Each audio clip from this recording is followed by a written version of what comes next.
Şu anda yaşamış olduğun sıkıntıların kalıcı olacağını düşünüyorsan, şunu unutma ki sahip olduğun bu bedende misafirsin.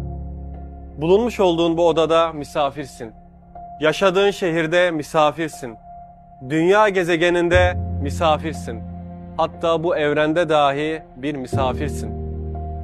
Bir gün bu bedeni terk edeceğin, bu şehirden ayrılacağın, nihayetinde bu dünyadan göçeceğin nasıl kaçınılmaz ise bu musibetteki misafirliğin de öyle kesindir. Peygamber Efendimizin de buyurduğu gibi dünyada bir garip yahut bir yolcu gibi ol. Kendini kabir ehlinden say.